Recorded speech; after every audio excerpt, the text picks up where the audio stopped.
मुंबई का रहने वाला फ्रेडी पेशे से डेंटिस्ट होता है। वो अकेले रहता था। फ्रेडी काफी सीधा साधा और शर्मिला किस्म का आदमी होता है। 28 साल का फ्रेडी 5 सालों से शादी करने के लिए मेरी शादी इस वेबसाइट पर लड़कियां ढूंढता है। वो लड़कियों से मिलता भी है, पर उसके शर्मिले स्वभाव से और भोलेपन से सभी लड़कियां उससे दूर हो जाती थी। फ्रेडी को कोई दोस्त नहीं होता सिवाय हार्डी के, जो कि कछुआ यानी कि टर्टल होता है। फ्रेडी की आंटी फ्रांसिस, उसे फ्रेडी की काफी चिंता होती है। वो फ्रेडी को रिलेशनशिप में आने का हमेशा हौसला देती थी। फ्रेडी अपने बिल्डिंग के लड़के लड़कियों का चुपके से रोमांस देखता था। उसे भी अकेला महसूस होता था। इस पर उन्हें फ्रेडी पर गुस्सा आता था। फ्रेडी की हालत होती है कि बच्चों को भी उसके जोक पर हंसी नहीं आती। एक रात को फ्रेडी को एक कॉल आता है। वह लड़की अपना नाम एवा उनवाला बताती है और फ्रेडी से कहती है कि मुझे तुम्हारा नंबर मेरी शादी इस वेबसाइट से मिला है। मैंने तुम्हारी प्रोफाइल देखी, हमारी काफी बातें मिलती जुलती है। फ्रेडी के मन में लड्डू फूटते। वो हिम्मत जुटाकर लड़की को अगले दिन दोपहर 3 बजे ब्लू कैफे रेस्टोरेंट में बुलाता है। फ्रेडी बुफे लेकर दोपहर 3 बजे से पहले ही ब्लू कैफे पहुंचकर लड़की का इंतजार करने लगता है। काफी इंतजार करने पर भी कोई लड़की वहां पर नहीं आती। फिर दूसरे टेबल पर बैठे लड़के लड़कियां फ्रेडी का मजाक उड़ाने लगते हैं, क्योंकि उन्होंने ही फेक कॉल कर फ्रेडी के साथ मजाक किया होता है। फ्रेडी को यह बात पता चलती है तो उससे बहुत बुरा लगता है। वो मायूस और दुखी होकर वहां से चला जाता है। फिर फ्रेडी एक रिश्तेदार के शादी में चला जाता है, जहां पर उसे उसकी आंटी मिलती है। वो फ्रेडी को जल्द से जल्द किसी लड़की के साथ रिलेशनशिप में आकर शादी करने के लिए कहती है। वो फ्रेडी को बताती है कि लोग तुम्हारे बारे में ना जाने क्या क्या बातें करते, लोग तुम्हें गे बोलते। ये सुनकर फ्रेडी और भी नर्वस हो जाता है। शादी में काफी सारी लड़कियां आई होती है। फ्रेडी की आंटी एक लड़की को देखकर फ्रेडी को कहती है कि वो ब्लू ड्रेस वाली जो लड़की है वो तुम्हें देख रही है और हंस रही है, जैसे कि तुम्हें जानती हो। फ्रेडी को उस लड़की को देखकर पहले नजर में ही प्यार हो जाता है। आंटी जबरदस्ती फ्रेडी को उससे बात करने भेजती है। फ्रेडी हड़बड़ाहट में जाकर उस लड़की से बात करना चालू करता है, तो वो लड़की बताती है कि आई एम सॉरी, पर मैं आपको नहीं देख रही थी। फ्रेडी उसे बताता है कि मैं वहां पर बैठा था और आप मुझे देख रही थी। उतने में उस लड़की का पति वहां पर आता है, जिसका नाम रुस्तम होता है। वो फ्रेडी को बीवी के साथ बात करता देख गुस्सा हो जाता है और फ्रेडी को धक्का देकर नीचे गिराता है। रुस्तम काफी टॉक्सिक और गुस्से वाला होता है। वो उसके बीवी पर चिल्लाता है और हाथ पकड़कर जबरदस्ती वहां से लेकर जाता है। बेचारा फ्रेडी उठ जाता है और फिर से अपने आंटी के पास जाता है और कहता है कि आपने मुझसे झूठ कहा ना। तो आंटी कहती है कि अगर मैं ऐसा ना बोलती तो तुम बात करने जाते उससे। फिर फ्रेडी घर जाकर सोता है तो उसके सपने में वही लड़की आती है। अगले दिन जब फ्रेडी अपने क्लिनिक में जाता है तो वो लड़की वहां पर आती है। फ्रेडी पहली बार उसे देखकर मुस्कुराकर अपनी गर्दन नीचे झुकाता है। उसे लगता है कि वो सपना देख रहा है, पर वो लड़की जब फ्रेडी को डॉक्टर कहकर पुकारती है तो उसे समझ आता है कि वो लड़की सच में आई है उसके क्लिनिक पर। वह लड़की अपना नाम कैनास ईरानी बताती है। कैनास बताती है कि उसके दोस्त ने उसे यह डॉक्टर रिकमेंडेड किया है और उसे अपना दांत निकालना है। फिर फ्रेडी भी कैनास को सीट पर लेटने कहता है। कैनास फ्रेडी को बताती है कि उसके पति ने कल ड्रिंक करी थी और उनका स्वभाव गुस्से है, इसलिए माफी चाहती हूँ। फ्रेडी कैनास का दांत चेक करते वक्त उसके नजदीक जाता है और उसके प्यार की गहराई में उतर जाता है। फ्रेडी कैनास को बताता है कि कल दांत निकालते और आज एक्सरा कराते। फ्रेडी के क्लिनिक में उसकी माँ रूबी जिनवाला की फोटो लगी होती है। कैनास उस फोटो को देखकर बताती है कि मैं इन्हें जानती हूँ और इन्हीं से इंस्पायर होकर वायलिन सीखा है, पर अभी नहीं प्ले करती। फ्रेडी इसकी वजह पूछता है तो कैनास शादी बताती है। फ्रेडी को अब कैनास के साथ बॉन्डिंग फील होने लगती है। फ्रेडी घर जाकर कैनास के साथ घर बसाने के सपने देखने लगता है। वो पूरी तरह से कैनास के प्यार में खोया होता है। अगले दिन फ्रेडी क्लिनिक में कैनास का बेसब्री से इंतजार करने लगता है। फ्रेडी उसे जनरल एनेस्थीसिया देकर बेहोश करता है और उसके नजदीक जाकर उसे आई लव यू कहता है, जबकि कैनास बेहोश होती है। फिर कैनास का दांत निकाला जाता है। फ्रेडी कैनास को उसकी एलर्जीज पूछकर दवाई देता है। कैनास उसकी एलर्जी बताती है कि उसे बर्तन मांजने वाले लिक्विड से एलर्जी है। फ्रेडी कैनास को बताता है कि कल चेकअप के लिए आना है और साथ ही में क्या मैं आपको घर ड्रॉप करूं ये पूछता है, तो कैनास ना बोलकर बताती है कि उसकी दोस्त आने वाली है। फ्रेडी कैनास से नजदीकियां बढ़ाने की कोशिश कर रहा होता है। फिर कैनास अपने घर जाती है, जहाँ पर उसका बेवड़ा पति उस पर लेट आने पर चिल्लाता है और खाना मांगता है। इधर फ्रेडी क्लिनिक फॉर्म से कैनास के घर का एड्रेस निकालता है और उसे घर के नीचे आ जाता है। खाना न बनाने पर रुस्तम कैनास पर चिल्लाने लगता है। बेचारी कैनास चुपचाप बर्दाश्त करती है।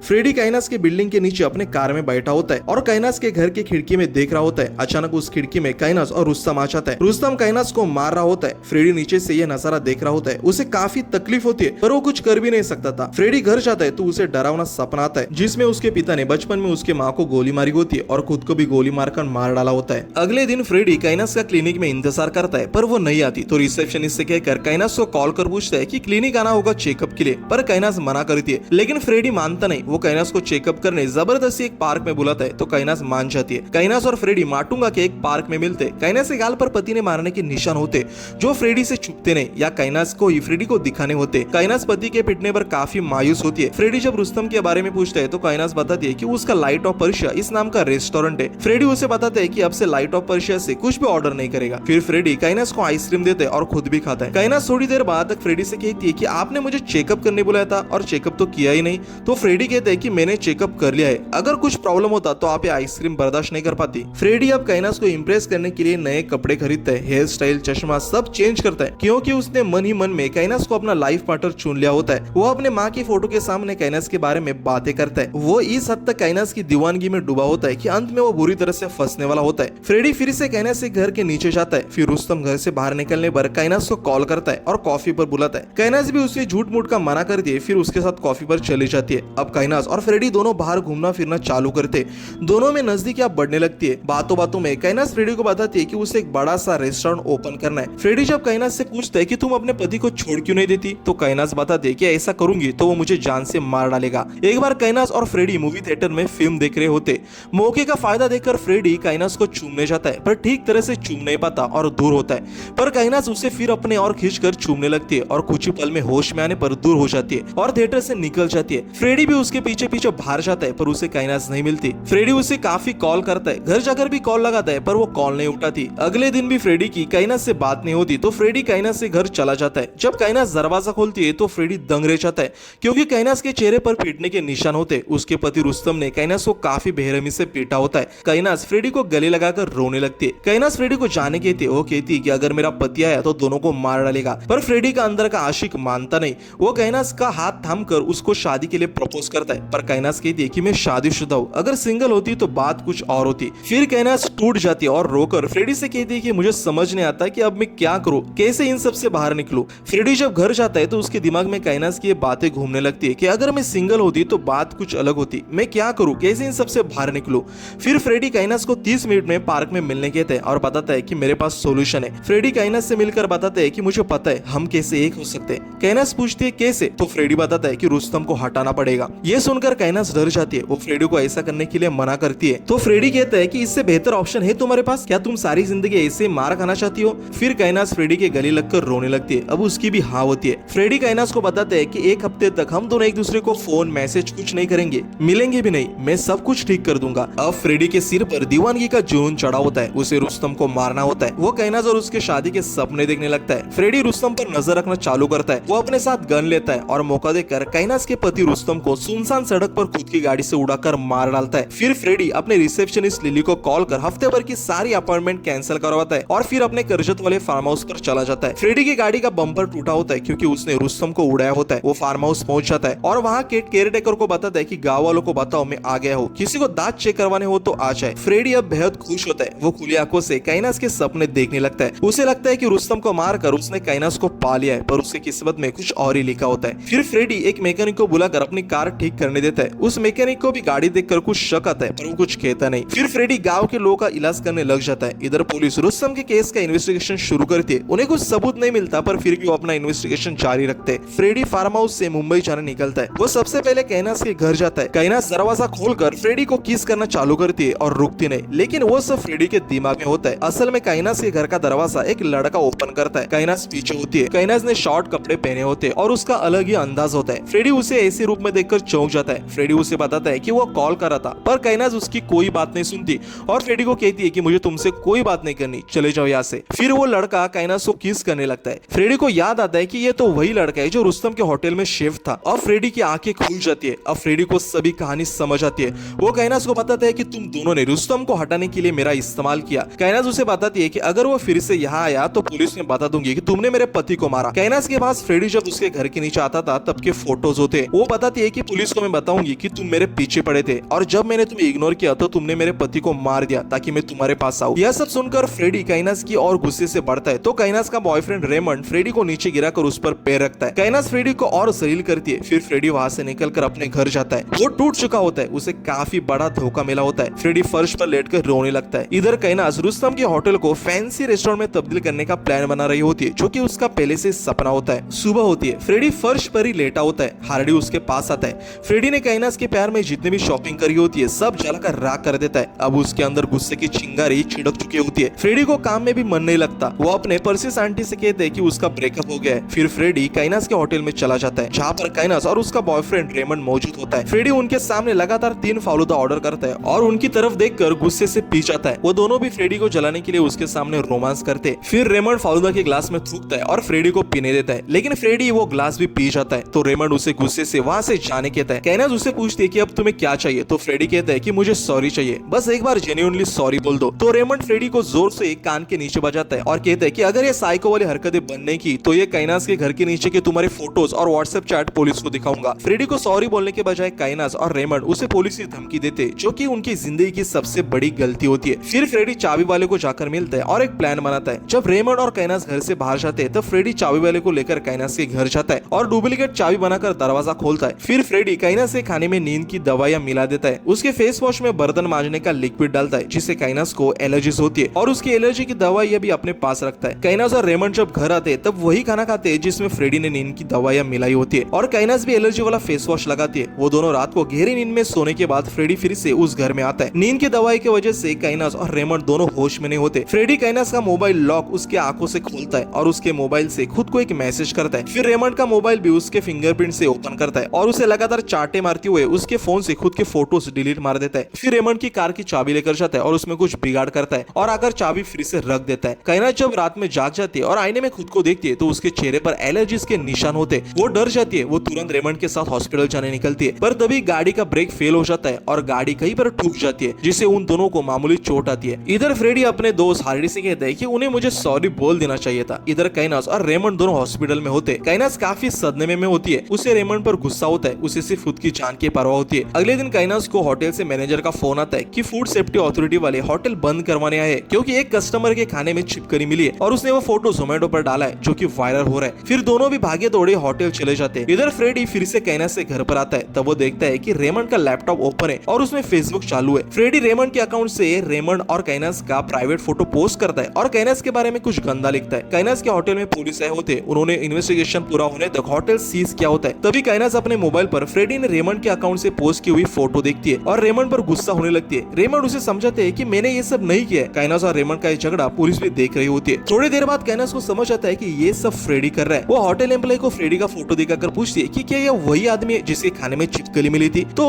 एम्प्लॉय बताता है कि ठीक से देखा नहीं, उसने कैप पहनी थी। काइनास को यकीन होता है कि ये सब फ्रेडी कर रहा है। वो फ्रेडी के घर जाती है। फ्रेडी उन दोनों का पहले से इंतजार कर रहा था। फ्रेडी उन दोनों को खिड़की के नीचे देखता है और किसी को कॉल लगाता है। फिर काइनास और रेमंड फ्रेडी के घर जाते हैं। फ्रेडी उन्हें देखकर कहते हैं कि माफी मांगने आए हो ना। तो रेमंड फ्रेडी को मारना चालू करता है और काइनास के कहने पर रेमंड फ्रेडी को और ज्यादा पीटने लगता है। काइनास ने फ्रेडी के घर का दरवाजा बंद किया होता है। तभी घर की डोरबेल बजती है। काइनास जब दरवाजा खोलती है तो पुलिस आए होते, क्योंकि फ्रेडी ने पहले से ही पड़ोसियों के नाम से पुलिस बुलाए होते। पुलिस फ्रेडी को फर्श में जख्मी अवस्था में देखता है और काइनास से पूछताछ करता है कि आप यहाँ कैसे। तो काइनास बताती है कि इसने मेरे हस्बैंड को मार डाला है और मुझे भी मारने की धमकी दे रहा है। मेरे फेस वॉश में वॉशिंग लिक्विड मिलाया, मेरे मेडिसिन चुराए, मेरी बदनामी की और जानबूझकर होटल के खाने में छिपकली डाली ताकि मेरा होटल बंद हो। इंस्पेक्टर कहते हैं कि इतना सब कुछ किया, कुछ तो सबूत होगा आपके पास। तो काइनास और रेमंड अपने मोबाइल से फोटो और मैसेजेस दिखाने चाहते, पर उन्हें कुछ नहीं मिलता, क्योंकि फ्रेडी ने तो उस रात सब डिलीट किया होता है। तो इंस्पेक्टर कहते हैं कि अब आप ये कहोगे कि इसने आपके घर में आकर मोबाइल से फोटोज और मैसेजेस डिलीट किए। काइनास और रेमंड बताते हैं कि ऐसा ही हुआ, पर इंस्पेक्टर उनकी बात पर विश्वास नहीं करते। अब दोनों भी मुंह के बल गिर जाते हैं। इंस्पेक्टर उन्हें बताता है कि डॉक्टर जिनवाला रेप्यूटेड इंसान है, वो ऐसा कुछ नहीं कर सकते। इंस्पेक्टर फ्रेडी से उन दोनों की कंप्लेंट करवाने कहता है, पर फ्रेडी मना करता है। साथ ही में इंस्पेक्टर बताता है कि कभी भी जरूरत होगी तो हमें बताना, और काइनास रेमंड को वहां से जाने कहता है। उन दोनों को पता चलता है कि फ्रेडी कितना मास्टरमाइंड है। काइनास गुस्से से तिलमिला गई होती है। उसे कुछ भी कर फ्रेडी को बर्बाद करना होता है, उसे चोट पहुंचानी होती है। काइनास अपने बॉयफ्रेंड रेमंड से कुछ करने कहती है। फिर फ्रेडी जब अपने घर जाता है तो उसे दरवाजे के बाहर बुलेट मिलती है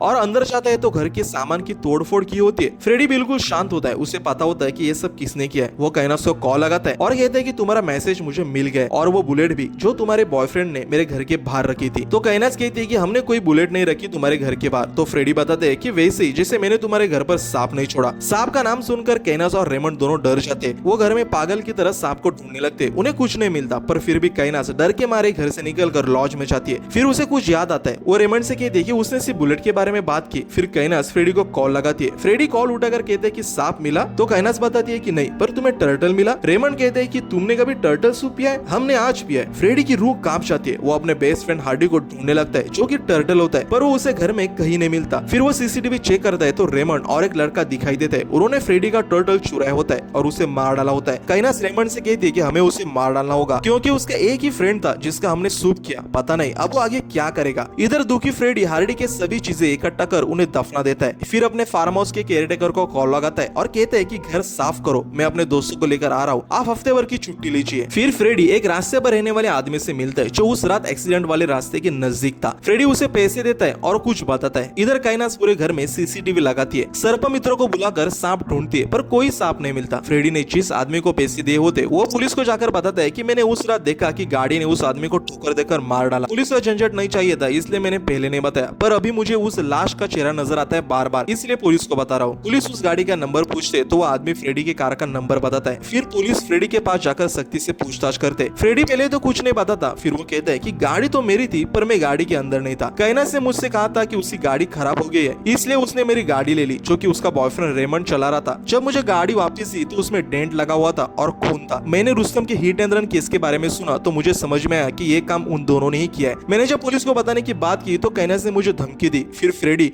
अपने फोन पर काइनास का धमकी वाला मैसेज दिखाता है जो उसने काइनास के फोन से किया होता है। फिर फ्रेडी अपने घर का सीसीटीवी फुटेज दिखाता है जहाँ पर रेमंड ने उसका टर्टल चुराया होता है और घर के बाहर बुलेट भी रखी थी। ये पुलिस को बताता है। पुलिस को फ्रेडी की बातों पर विश्वास होता है क्योंकि उन्होंने काइनास और रेमंड को फ्रेडी के घर के अंदर देखा होता है जहाँ पर फ्रेडी जख्मी अवस्था में पड़ा होता है और फ्रेडी ये भी बताता है कि रेमंड काइनास का बॉयफ्रेंड है। फिर पुलिस फ्रेडी से काइनास का मैसेज और उसके घर का सीसीटीवी फुटेज लेकर चले जाते हैं। फ्रेडी क्लिनिक रिसेप्शनिस्ट को बताता है कि वो अर्जेंट काम से बाहर जा रहा है 4 दिनों के लिए, क्लिनिक 4 दिन बंद रहेगा। फिर इंस्पेक्टर काइनास को कॉल कर उसे और रेमंड को शाम 6 बजे पुलिस स्टेशन बुलाता है। उन दोनों को टेंशन हो जाता है। तभी काइनास को फ्रेडी का कॉल आता है। फ्रेडी उन्हें बताता है कि मैंने पुलिस को बताया कि तुमने रुस्तम का खून किया। पुलिस का कॉल तो आया होगा। काइनास बताती है कि पुलिस तुम्हारी बातों पर यकीन क्यों करेगी। तो फ्रेडी फेक मैसेज और रेमंड के सीसीटीवी फुटेज के बारे में बताता है और वो फुटेज काइनास को सेंड करता है। काइनास पूछती है कि क्या चाहिए तुम्हें, तो फ्रेडी बताता है कि मुझे तुमसे माफी चाहिए, नहीं तो ये फुटेज पुलिस को दूंगा। तो काइनास मान जाती है। फ्रेडी उन्हें करजत फार्म हाउस को लोकेशन भेजता है और वहां आने कहता है और साथ ही में उन दोनों को एक सूटकेस लाने कहता है। काइनास क्यों पूछती है तो फ्रेडी बताता है कि फार्म हाउस से मेरे माँ का कुछ सामान लाना है और मैं सूटकेस लाना भूल गया। काइनास और रेमंड सोचते हैं कि यही सबसे अच्छा मौका है फ्रेडी को मार डालने का। वो करजत फार्म हाउस जाने निकलते। फ्रेडी भी अपने फार्म हाउस पहुंच जाता है। काइनास और रेमंड फार्म हाउस पहुंचते। वो देखते हैं कि जगह काफी सुनसान है, वो फ्रेडी को आराम से यहाँ मार सकते हैं। फ्रेडी के हाथ में टॉर्च होती है, वो उन दोनों से मिलता है। रेमंड के हाथों में सूटकेस होता है। फ्रेडी अपने कमर में लगाई गन टेबल पर रखता है और उन दोनों को वाइन देने जाता है। रेमंड गन देखकर डर जाता है पर काइनास होश से काम लेती है। वो फ्रेडी से माफी मांगती है और बातें करने लगती है। फ्रेडी भी कहता है कि हार्डी को नहीं मारना चाहिए था। फिर काइनास अचानक टेबल पर रखी गन छीनती है और फ्रेडी के ऊपर तानती है। फ्रेडी डर जाता है या फिर डरने का नाटक करता है। काइनास फ्रेडी से उसका फोन लेती है और उसे भला बुरा कहकर गन का ट्रिगर दबाती है, लेकिन गन में तो गोली नहीं होती। फिर रेमंड फ्रेडी पर हमला करता है तो फ्रेडी के हाथ में टॉर्च के साथ करंट होता है। वो उस करंट को रेमंड के गले लगाकर उसे बेहोश कर देता है और काइनास को भी गले में शॉक देकर बेहोश करता है। इधर पुलिस काइनास और रेमंड को ढूंढती है तो उनके मोबाइल स्विच ऑफ होते। जब वो काइनास के घर के बाहर का सीसीटीवी देखते तो उन्हें काइनास और रेमंड घर से जल्दबाजी में बाहर निकलते दिखते और साथ ही में उनके पास सूटकेस होता है जो फ्रेडी ने मांगा होता है, जिससे पुलिस को लगता है कि काइनास और रेमंड भाग गए। इधर फ्रेडी काइनास और रेमंड को सीट पर बांध देता है। वो उन्हें कहता है कि सॉरी बोल देना चाहिए था और मेरे हार्डी को नहीं मारना चाहिए था। फ्रेडी ने उन दोनों के मुंह में मुंह खुला रखने की तार लगे होती है। काइनास आवाज देकर फ्रेडी को कुछ बताना चाहती थी तो फ्रेडी उसके मुंह से तार निकाल देता है। वो तो काइनास बताती है कि मैंने कुछ नहीं किया, रेमंड ने तुम्हारे हार्डी को मार डाला, ये उसका ही प्लान था। फ्रेडी के हाथ में गन होती है। वो वायलिन लेकर आता है और काइनास से कहता है कि तुम मेरे माँ से इंस्पायर होकर ये सीखी थी ना, तो बचावी से अच्छे से, फिर मैं तुम दोनों को छोड़ दूंगा। फिर वायलिन बजाने के लिए फ्रेडी काइनास के हाथ और पाँव खोलता है, पर काइनास को तो वायलिन बजाना नहीं आता था क्योंकि उसने तो फ्रेडी से बॉन्डिंग बनाने के लिए झूठ कहा था। फ्रेडी को इस झूठ से बहुत गुस्सा और दुख होता है। वो फिर से काइनास को बांध देता है। वो उन्हें बताता है कि पुराने जमाने में लोगों की सहन शक्ति काफी ज्यादा थी। वो बिना एनेस्थीसिया दिए बिना बेहोश हुए दांत निकलवाते थे। उसका प्लान काइनास और रेमंड को समझ जाता है। उनकी रूह कांप जाती है। वो जान बचाने के लिए तड़फाने लगते पर उसका कुछ फायदा नहीं होता। फ्रेडी रेमंड के दांत निकालने जाता है और उसे कहता है कि तुम दर्द के बारे में मत सोचो, हार्डी के बारे में सोचो। फिर फ्रेडी रेमंड के दांत निकालकर उसे मार देता है और फिर उसे गड्ढा खोदकर उसमें दफना देता है। अब काइनास की बारी होती है। फ्रेडी काइनास के भी बेरहमी से सारे दांत निकाल देता है। उसकी चीखें उसका इरादा नहीं बदलती। वो काइनास के सारे दांत खींचकर निकालता है और उसे जिंदा मार देता है और फिर जिंदा ही उसे दफना देता है। फ्रेडी काइनास से कहते हैं कि एक जोक सुनाओ, आई स्टिल लव यू, और उसके ऊपर मिट्टी डालता है। इस तरह भोले वाला दिखने वाला फ्रेडी एक साइको किलर बन जाता है और मूवी यहाँ पर खत्म होती है। दोस्तों, आपको फिल्म कैसी लगी कमेंट बॉक्स में जरूर बताइए और ऐसे ही फिल्म देखने के लिए चैनल को जरूर सब्सक्राइब कीजिए। मिलते हैं अगले वीडियो में। धन्यवाद।